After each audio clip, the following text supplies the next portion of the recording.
it isn't the fascinating little lobotomite. You are an unusual specimen to so boldly walk into the mighty expanse of the think tank, fearless and proud as a teddy bear. Between the extraction of their higher reasoning abilities and urination-inducing fear, most lobotomites dare not approach us, let alone speak to us. Yet you have no such fear. Facing me, epidermis fleshed with blood, plasma running molten beneath, your face contorting with muscular expression. Will you indulge me? Say a few words. Face towards the monitors, please, so that I might record it for further examination.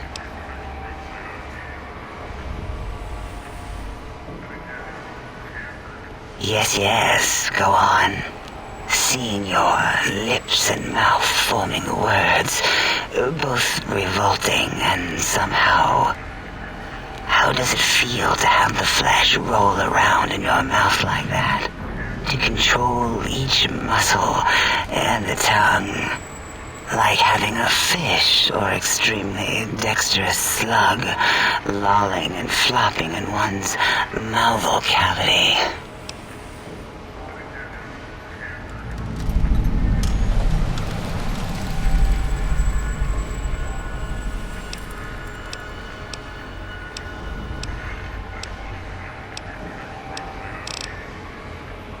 What? Nonsense.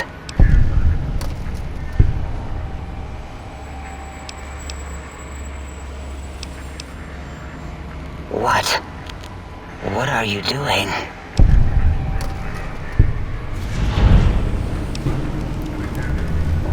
Stop it. Why? Why are you making me partake in this filthy formography? Enough. I am already intrigued. You have sufficiently percolated me. I don't know what it is about the biology of lobotomites. It infects my thoughts. All that skin and muscle and tissue.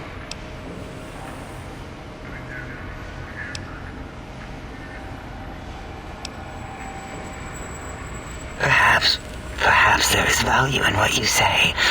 I did so enjoy breathing once, long ago.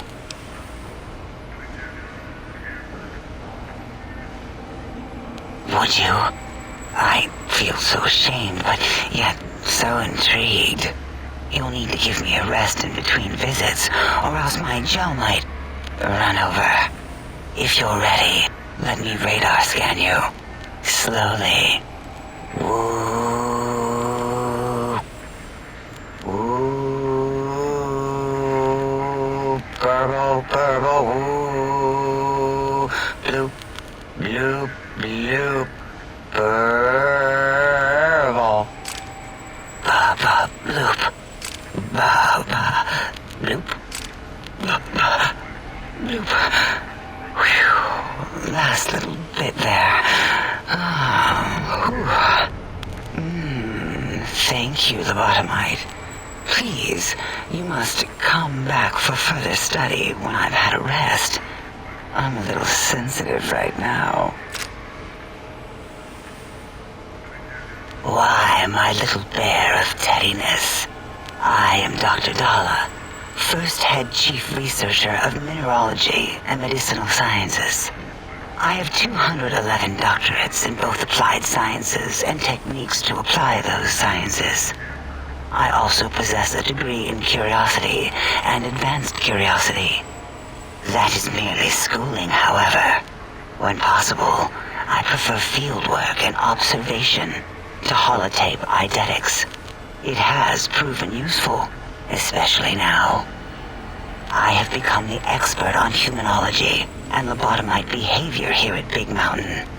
My research doesn't descend into formography. It is only science.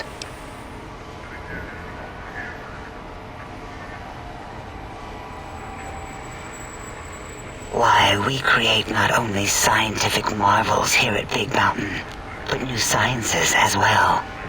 Everything can be quantified, categorized, and dissected until every group can be subgrouped or partitioned.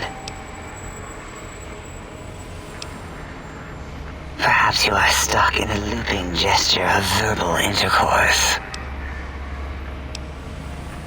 Oh, removing it is a simple procedure. Well, except the complications it can cause to the heart and spine. But once the heart and spine are gone, no trouble at all. Clamp the subject down. One laser incision around the skull. Crack, snip, done.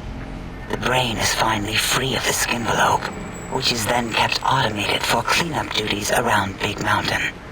Lobotomites. With you, however, something is definitely wrong. We've never had a lobotomite who kept speaking after being forcibly lobotomized. I am relieved the pacification field is working. If it didn't, I would broadcast some concern to my colleagues about safety protocols. That is a good question. My theory is that the Tesla coils in your brain pan are still connected to your brain somehow. It really could be anywhere. Brains are a lot smarter than most researchers give them credit for. We still have your spine and heart. If you were to somehow find your brain, wherever it sloped off to, you could humanically reduce yourself again.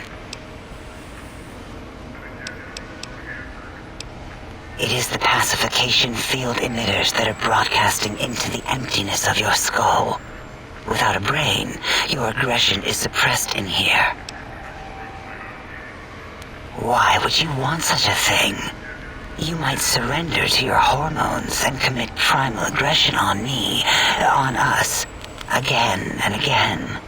Then I would have to return the favor, activating my vivisectors and gently lobotomizing you from behind. Not something I would relish doing.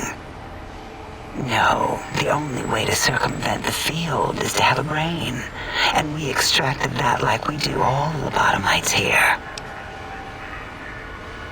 An interrogation? How fascinating. Please begin.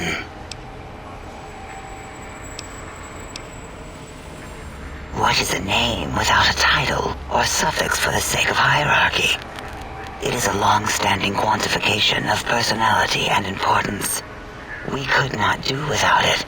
Surely you must be aware of the gravity of such attached appellations, just as surely as you must have a title.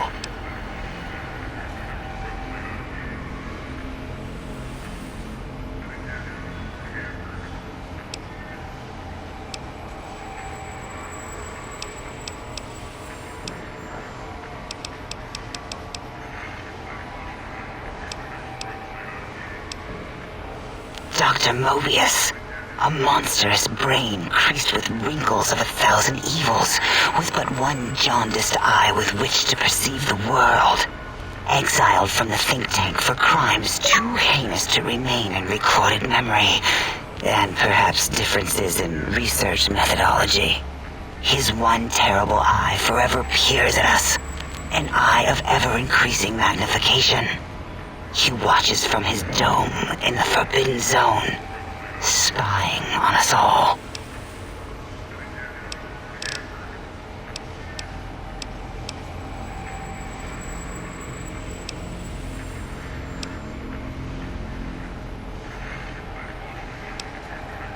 The Big Empty? Now that's not a proper title for this research facility. You sound like previous test subjects that came here. This mountain, now crater, encompasses the sum total of knowledge of humankind. It is Big Mountain, where all questions can be answered. You'll see, no matter what your questions, Big Mountain will provide the answers, as it has done for so many before you.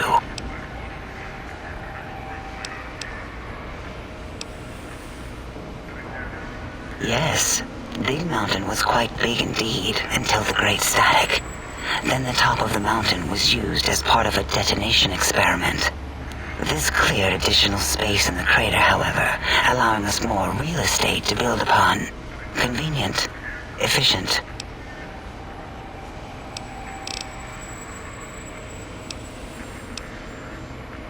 Oh yes, we've had other subjects visit. It's why we had to calibrate the pacification field and warm up our brainial beams and vivisectors. Only a short time ago, we had 3-1 subjects arrive, and they ruined several experiments, and even injured 2 of our staff. It is a shame their brains left with them. With you, however, we have taken precautions to ensure that problem won't repeat itself.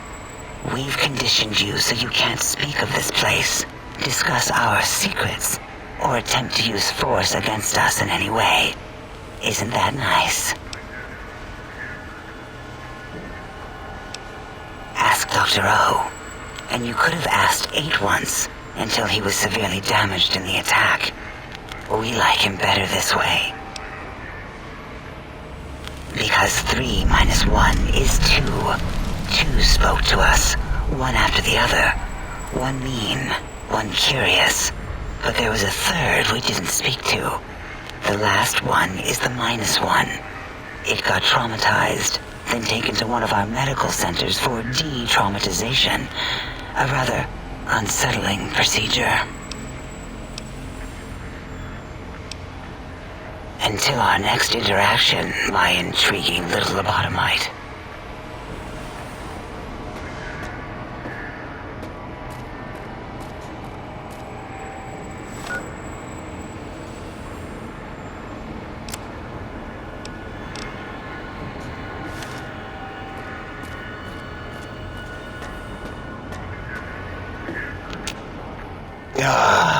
Predictable. The lobotomite specimen returns. Its purpose? Repetition. Chances of success? High.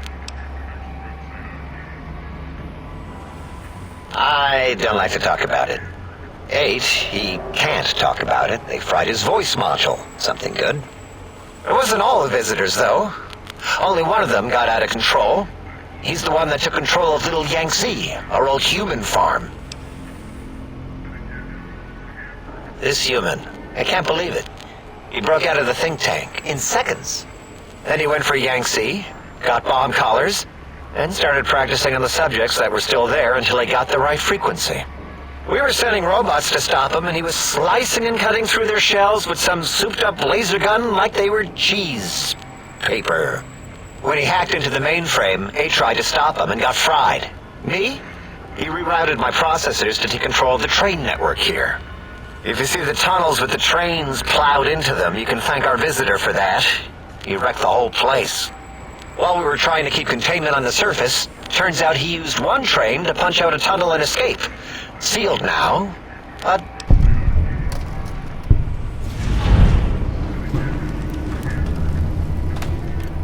Two other human specimens.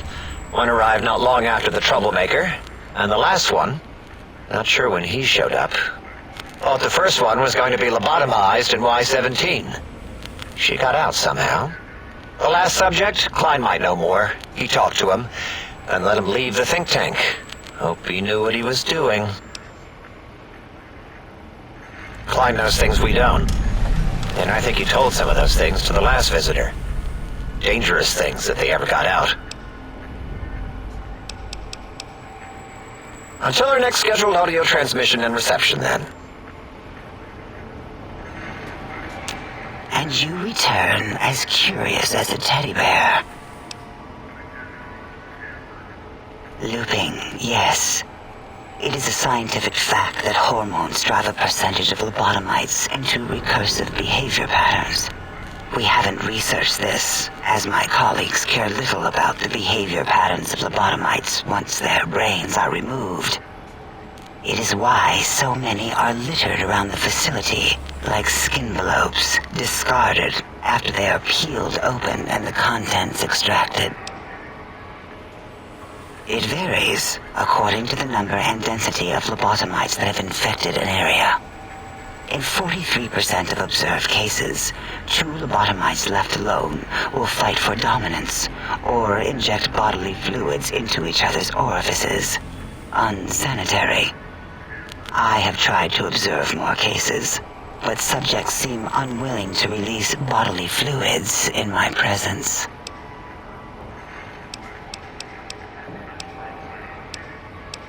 It'll all become clear. If not, at least we will have the technology here at the Dome, where all technology belongs. When we have all the technology, all the answers, we can share it with the world, piece by piece. All will be in order, and all will be like Big Mountain.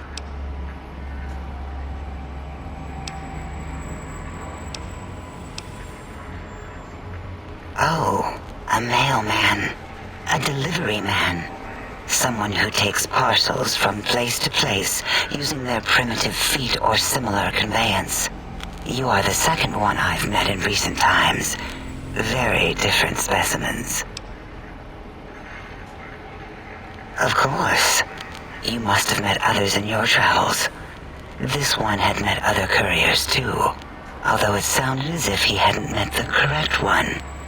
He asked us all many questions, and then he asked a most perplexing one. We had to segment the event out of our memories for safety.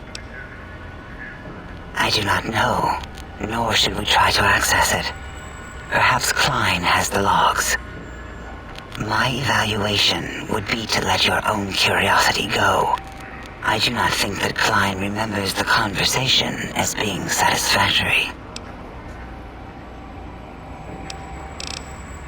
Until our next interaction, my intriguing little lobotomite.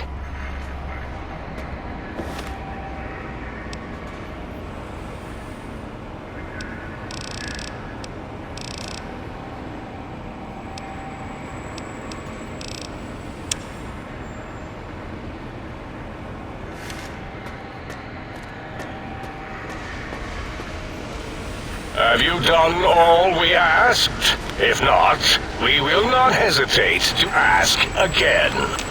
Did you retrieve the technologies yet? We need them, as I have indicated.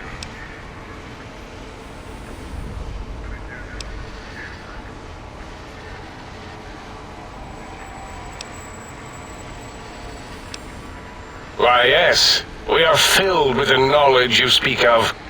If you wish to know more, simply ask the others. They can help you.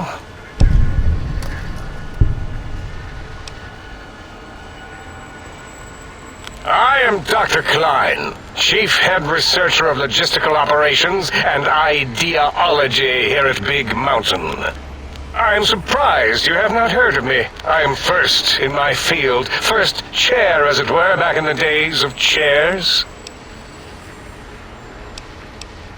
Dr. Mobius was not the horrifying creature you saw upon the screen, twisted by science. He was once one of us, a friend. He researched in directions contrary to the think tank. Brains, brains, brains, always about the brains. So we exiled him. He says he left of his own volition, but that was to save him the embarrassment. Now he sends his intelligence-consuming scorpions from the Forbidden Zone to plunder the secrets of Big Mountain. He is a menace.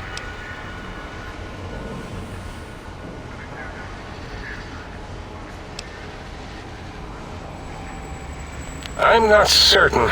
Perhaps it only affects machines. If so, you may be immune. If it is chems, then we have nothing to fear. Since we are afraid, it must not be chems, and you need not fear, which means you can test it. Logical.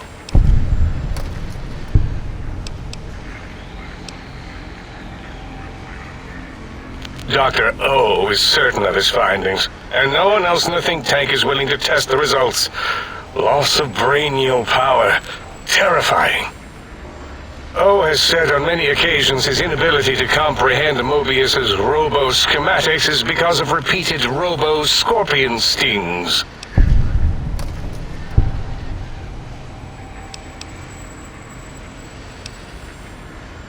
More? Very well, do your asking then. It's a side effect of the cerebral scrubbing. It won't stop you from excreting, or asking questions, apparently. Have to correct that next time. Hormonal aggressive tendencies are actively suppressed, however. They are a no-no and not permitted in the think tank. The scrubbing also ensures your silence to keep Big Mountain safe. This facility is top secret, and you cannot speak of it to anyone outside of Big Mountain. Should have done it with the last batch, and the anti-aggression scrub. We had to take precautions after the last visitors. They caused a great deal of damage in a short time. Should have made sure they couldn't mention Big Mountain once they left. An oversight.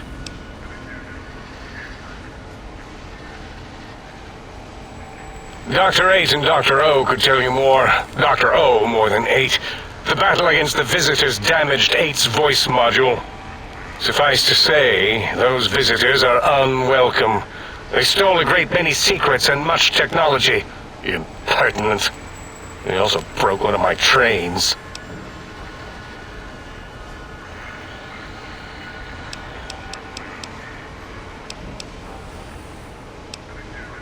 This is the think tank. The nerve center of Big Mountain. The greatest research center known to man, and to us. Here we test and test and test some more in the name of science, atomic power, nuclear power, and scientific power.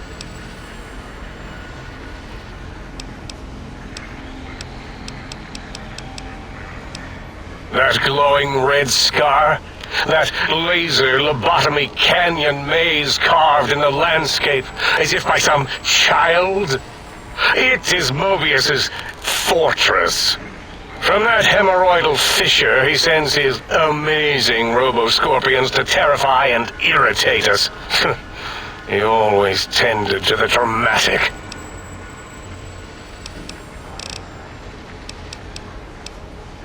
Ask Boros. I believe he knows more about the fence than any brain. Except maybe Mobius. Mobius was involved in their construction, if I recall. But he's such a hack, he probably was reading off Boros' notes and schematics.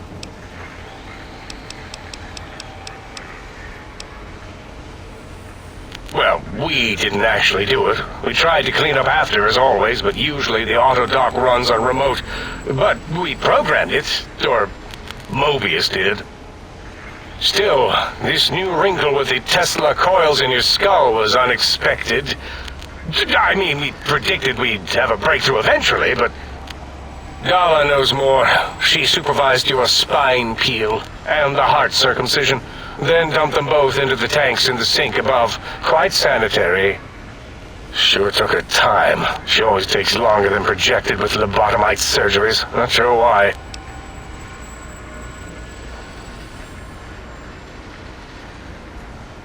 Yes. In all probable likelihoods, yes. Possibly. That it may have gone to Mobius is merely an inkling. I don't know why, but it may be something involving the surgery code. Actually, I don't know. All I know is it misplaced itself, or it floated off. They get into robots sometimes and go on a tear.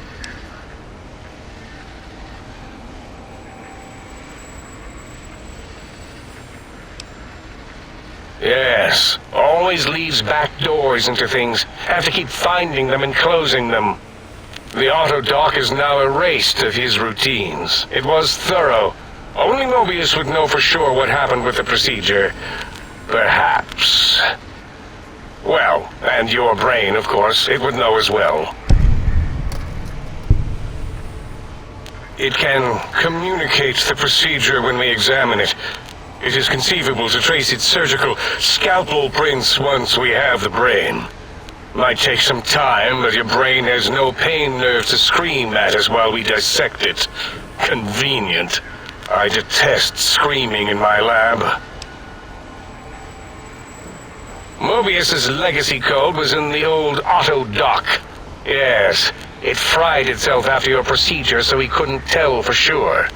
It is unfortunate. We would have benefited from knowing how the breakthrough occurred. Even if we installed another chip, the information is lost. Why does he seek our destruction? Why did he build robot scorpions with intelligence training stingers? It is because he hasn't cleaned his biogel in a long time. Clearly he's got some sort of psychological corrosion. He's mad.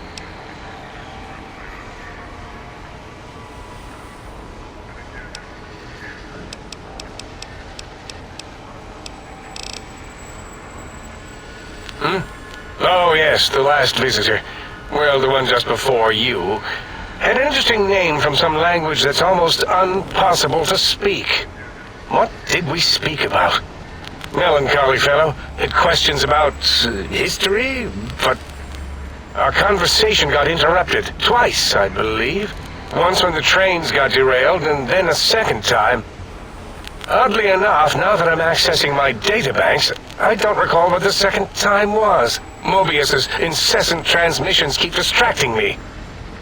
Also, we didn't brain scrub the visitor. He may have left with some knowledge he shouldn't have. I believe, maybe. Oh well, I'm sure it's of no consequence. I don't make many mistakes in calculation or perception, so probability favors me.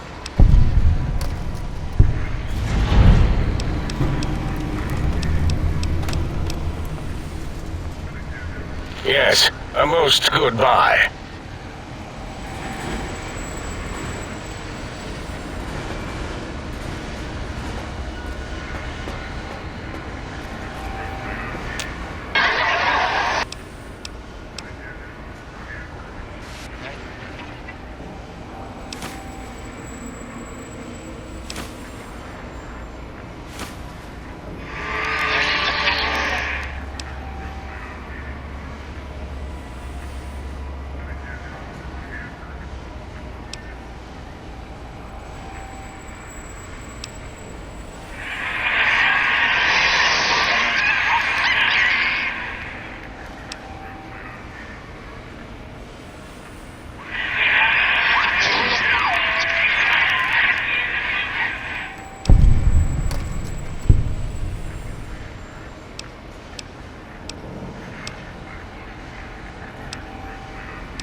And you return as curious as a teddy bear. How randomized? Ask your questions then.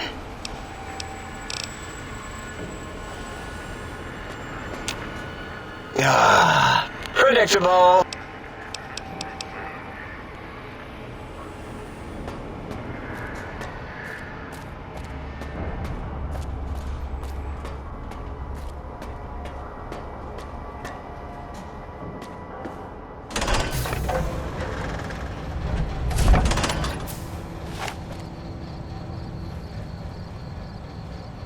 Big Mountain, I, Dr. Mobius, will soon control you and all